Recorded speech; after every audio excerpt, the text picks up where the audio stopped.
What's good, y'all, and welcome to my review for Ant-Man and the Wasp Quantumania. Yeah, finally saw it.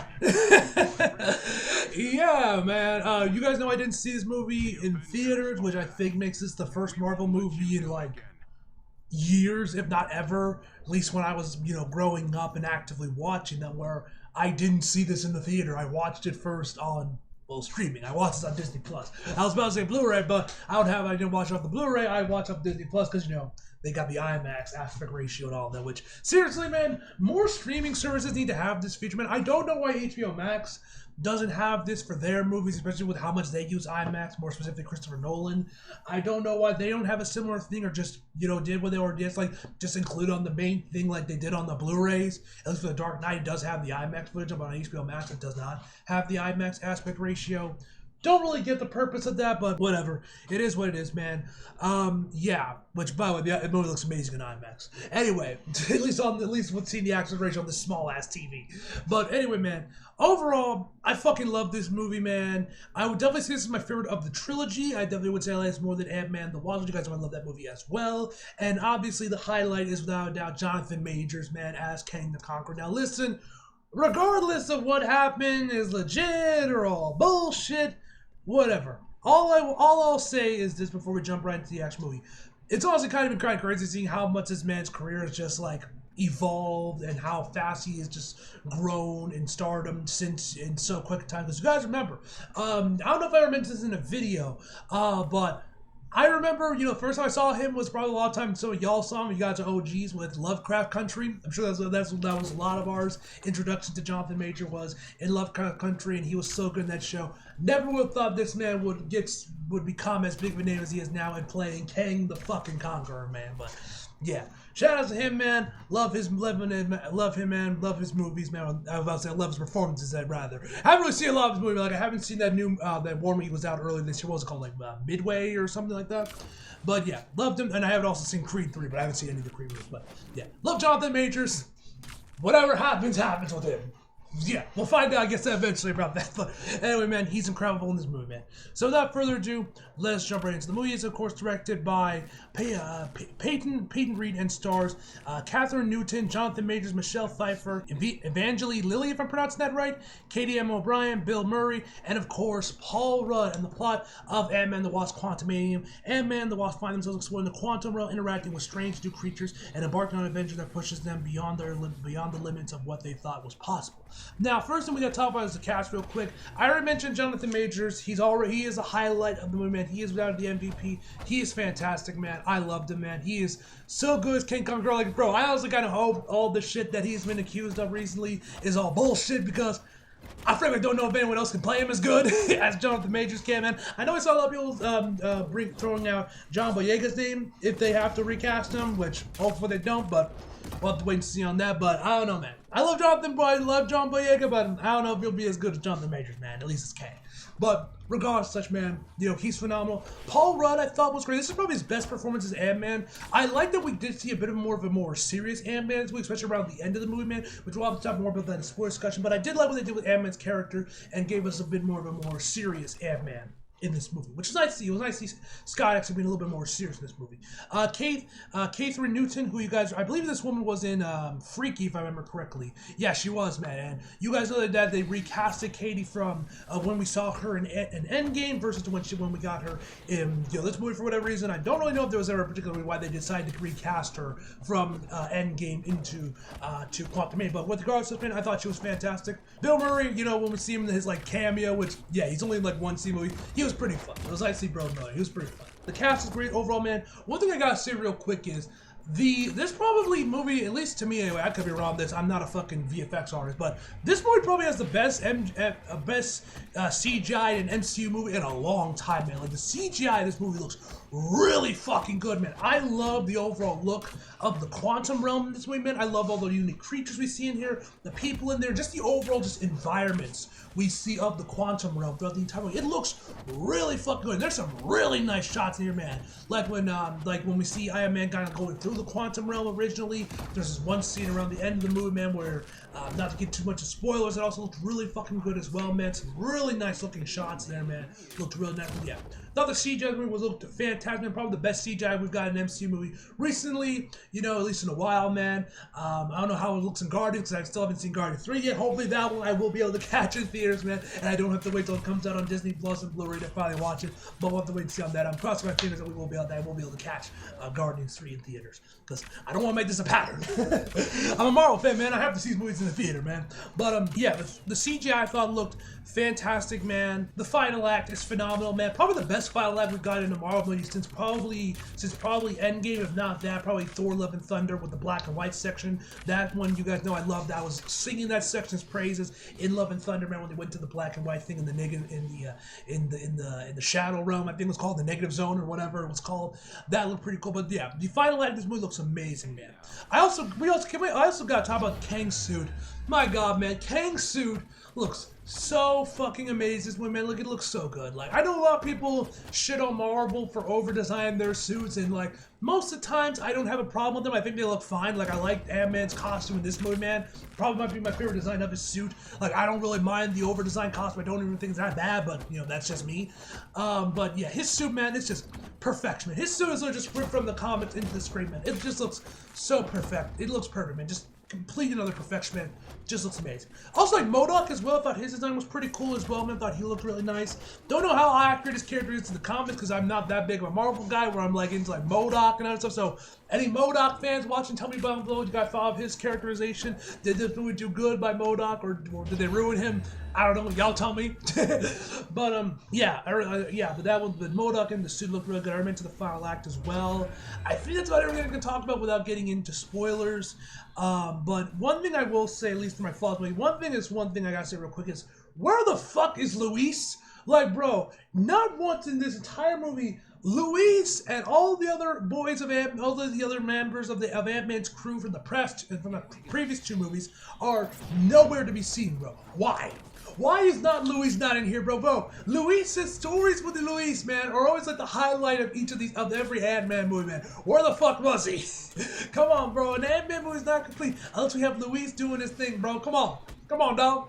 But yeah, so yeah, that was one thing I definitely had a problem with. Another thing I wish this movie just delved more into is with Scott and Casey's relationship, man. They don't really go into it as much as I feel they should have. Like, I really wish they spent more time on those two and just overall just like how much Scott missed of her. You know, he was gone for 5 years because of the blip and everything. I really wish we spent more time with him and we got to really delve into what his feelings are about missing Casey's birthdays for 5 years. What was Casey thinking when she didn't have her father, her biological father rather, because you know we have the stepfather and all that for the past two movies. What was her thought process at such a young age, not seeing Scott for 5 years and all that shit, man. Like, we get a couple scenes where they kind of do it, but like, I really wish this really would have brought home the whole themes we has about like missing time and everything, man, of lost time, because that's kind of like what I think with Kang is as well. With his characterization, we see. I wish they just really focused more on that movie to really just round down, really, you know, emphasize the theme of this movie about, you know, about missing time and all that.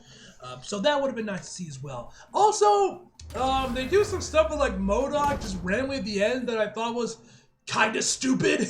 Like, this is another time where like MCU's type comedy just doesn't really work. Like, you guys know I've never really had much of a problem with the MCU's comedy style, man. I've always kind of enjoyed it or just been kind of indifferent towards it. But like this, along with that one joke in Shang-Chi, I just thought was just stupid and just honestly kind of hurt the movie a little bit. I don't want to get too deep into it because for spoiler reason, but yeah, thought that was stupid as well, man. And I think that's about everything I talk about, spoiler free. We'll get obviously get into sports discussion like usual, guys. We'll talk about the mid-credit scene, the post-credit scene, and all that stuff. So if for some reason you still haven't seen Ant-Man and the Wasp Quantumania yet, it's on Disney Plus. The Blu-ray's out there. Would you bet your eyes I'm going to try and get my hands on the Steelbook, man. The Steelbook looks fucking amazing for this movie. But if you haven't seen it, you don't want to get spoiled. I surprisingly managed to stay spoiler free, you know, all this time, thankfully. So yeah, you don't want to get spoiled. Leave now. For everyone else, let us get into it. So, let's talk about the two things I didn't mention before that I wanted to delve in a little bit more on. Probably my favorite scene in the entire movie, besides the whole final act with you know, Scott and like the rest of the like rebellion that Jenna was working out. that Janet was working on, that she was like when she was inside the quantum realm and they kind of rebel against Kang, which I told you guys before, I love that whole section of the movie, that final act, and just seeing Scott getting like actually getting kind of pissed off, be like, Kang, we had to do like, bro, seeing Scott Lang, seeing Paul Rudd screaming his head up, be like, motherfucker, where the fuck is my daughter? I'm like, oh shit. Oh shit! Shit's about to get real, man. Like that, like I said, it was a nice change of pace and nice to see a more serious Scott Lang in this movie, man. And Scott and Paul Rudd's performance here, man, was phenomenal. Like that, and that whole final fight between him and Kang at the end of the movie, man, was also really well done. I love the sound design they used for Kang. They really like sold the impact of his punches, man. So shout out to whoever the people that all worked on the sound, man. They did a great job of really making Kang's punches feel impactful. It's the same thing with Taiju in Tokyo Revengers Season 2, for you guys, for those of y'all that watched Tokyo Revengers Season 2, which was a banger season, man. A phenomenal, a masterpiece, as always, with Tokyo Revengers, man. Can't wait for Season 3. Anyway, so, yeah, that was amazing. I can't wait to see what's next for Tokyo Revengers Season 3 when that comes out. But yeah, Taiju, they did the same thing with him where it really made you feel like you were fighting the Tokyo Revengers Broly, man. Which basically Kang kind of is, man. Well, maybe you could say it more for Thanos than Kang, but whatever the case may be. They made his punches feel really impactful, and that's what I really liked. So that whole final fight I thought was really well done, and of course the performance of real Jonathan Majors and Paul Rudd was fantastic, man.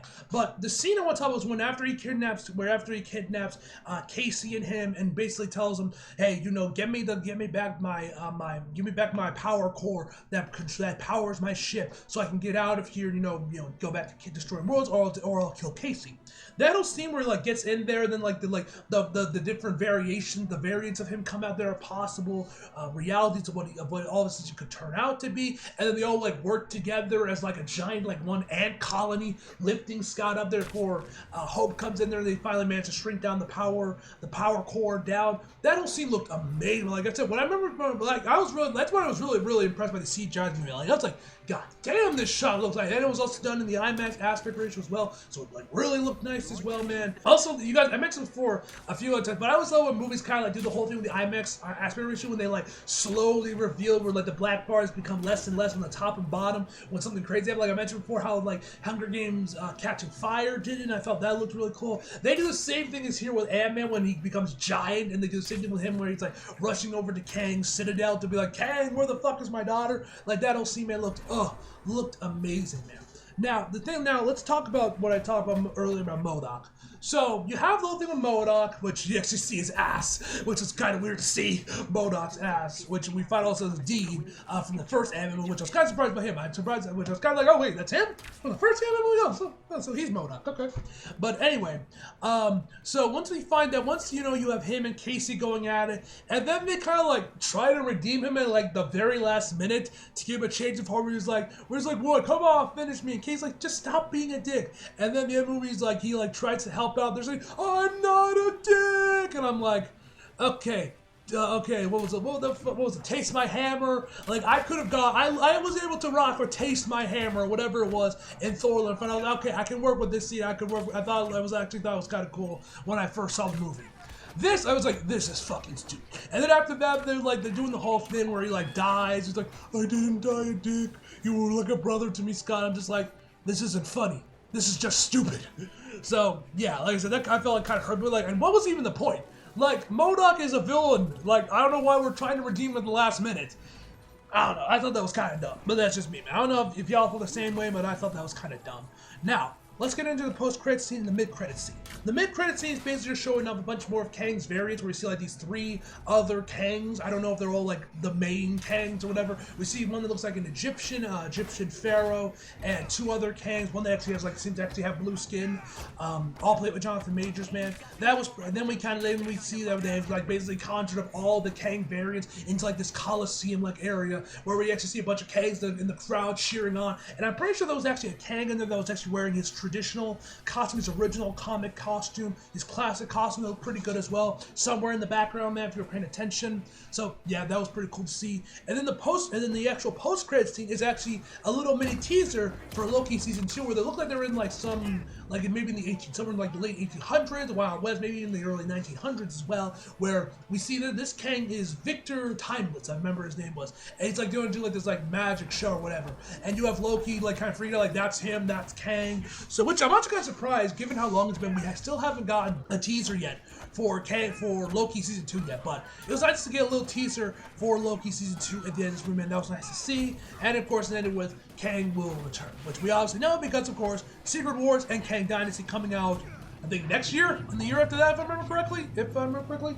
But yeah, man. So yeah, I think that's about everything I got for you guys. I want to quickly talk about, man.